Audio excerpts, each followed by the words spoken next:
right now, working on one of the small light shows for lighting,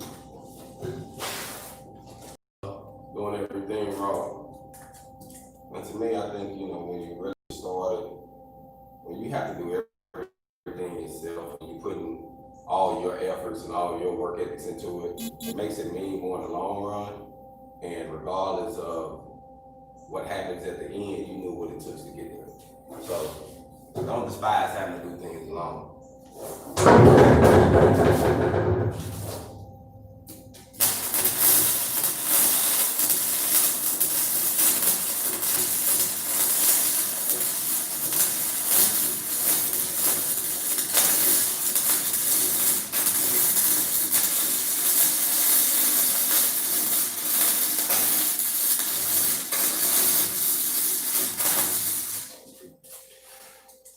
So I had a few people ask me about this 110 welder, and you can weld a 1/4 inch with this. These, especially if you clean it and you put little gaps in it, you can be able to get more penetration out of it, and you're using flux core wire. Because it works like a stick, so it's good and get you a little bit more penetration.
Doing this no issue. And this is a 3/16 tube that I'm using. So you don't really have to go over 1/4 inch tubes. I would, honestly, I think going 1/4 inch is overkill. But to each his own. But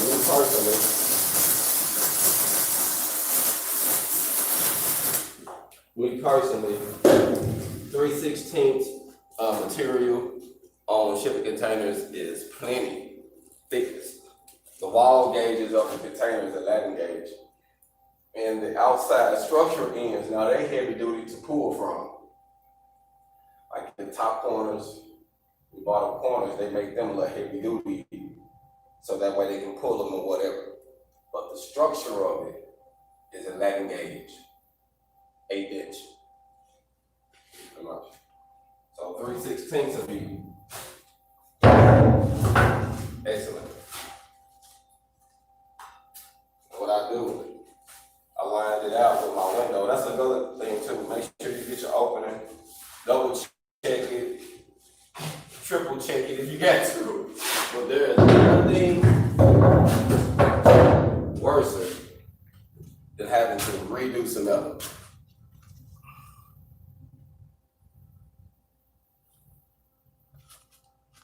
Hold up, I couldn't hear you. Let me see what you said here.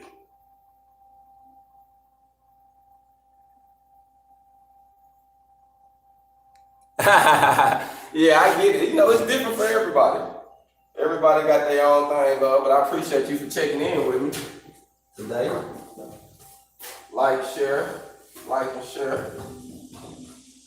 Hopefully you got a chance to check out the song.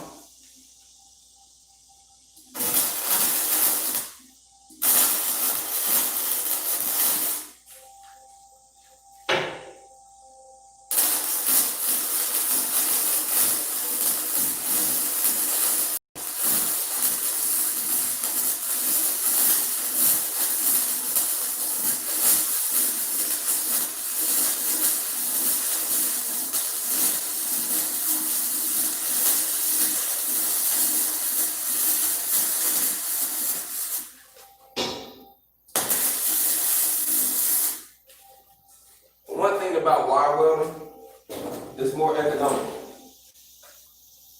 If I got something to stick, I will stick it. In the field of structural, heavier stuff, I stick weld.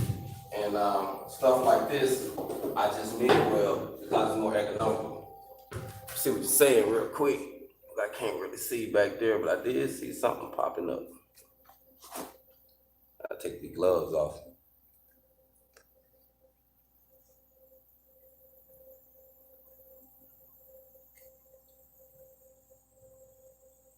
Okay, now this floor is actually where I'm welding at. It got a steel floor here, and then this wood that's right beside it has been treated. So now you ain't worried about catching nothing on fire or anything like that with this. That's why I'm actually doing it right here, because it's shady. It's got a little breeze going, so the wind is coming through here.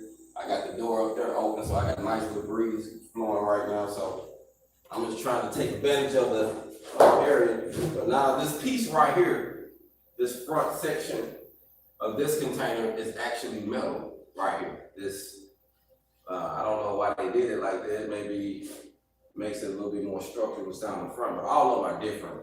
Every one I have worked on, all the containers are made different. Some of them are made the same, like if they're a certain brand, then most of them are made the same. But if you're working on different brands, they're gonna be different.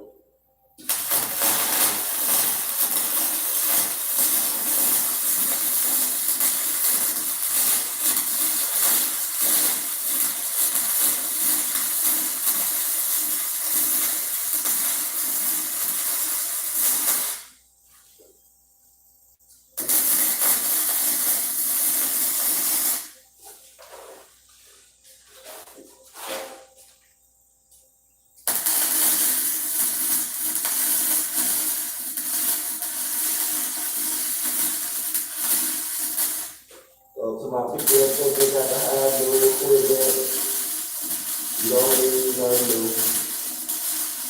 You just need to get started.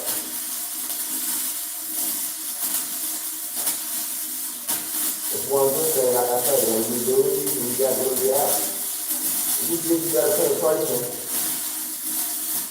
it makes it easier for you to weld up what you got to weld up, which is why. So I think it's a win-win using this. When I bought these gloves on this place, and the whole inside of the damn glove it came apart. So I can't stick my hands in here. I almost wanted to take them back, but I'd already started using them and messed them up now, so I just tried to pull the stuff out. See, I had to pull this out every time I tried to use it. Some gloves are like that though. Sometimes you get a good pair. Man, I bought these for $10. Yeah, they weren't working.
little gap.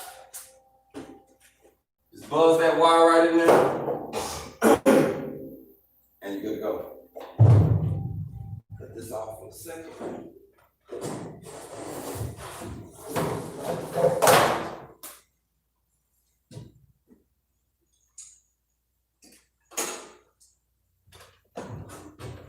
I actually got one more to go out here and go measure, because I got to measure this hole out.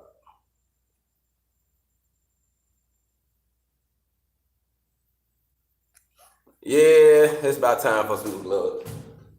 Well, I got some welding gloves, but I need some regular gloves though, like, you know, just, I be getting some.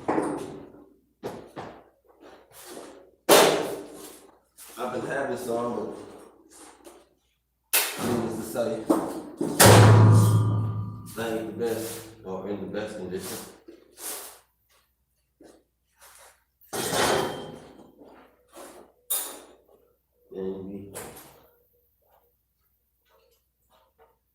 And just want to give you a good tip cleaner tip. So, say you got one of your tips about to run out, it got stuck. This only if one got stuck like this one right here. I can't reuse this one. It's stuck, but if you get your tips for your torch tips, you can actually clean them out with your torque tips, with your MIG welding tips. So you can take your tip out if you only have a couple of them, or you down to your last one, you're trying to get a job done, don't want to leave. Just take it out. Use one of those tips to clean it out. You know, you might have to figure out which one it is to make it go in there, but once you get it clean, or of a different size and get it cleaned out, and you'll be surprised, it'll last like a nice period of time before it actually gives out on you. So that's a plus. So we got this one done.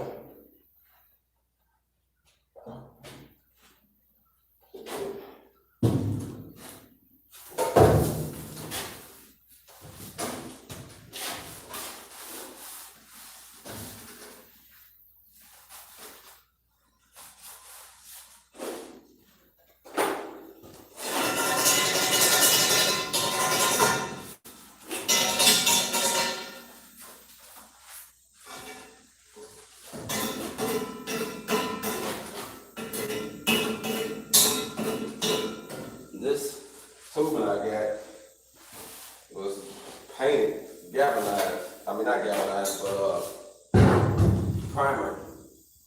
So kind of helped me out when I get ready to do it. But I already got primer, and I know how to prime the whole thing. So that's a plus. And I got to figure out down here where exactly I'm going to put my hole at, because I've been thinking on one end I want to do it. So it's been like a little limbo with me of figuring out which one. I kind of think I want to put it. All right, find my mark. This is my 20-foot mark right here. So I'm capping it on this side, so it's going to be a 2-inch piece that's going to go on both sides of this when I cap it. So it's pretty much going to get cut right down this seam right here. This. Pretty much right up that seam. It's my 20-foot. So I probably want to step over here. That's 2 foot, 3 foot. So I probably want to put my window over here on this side, or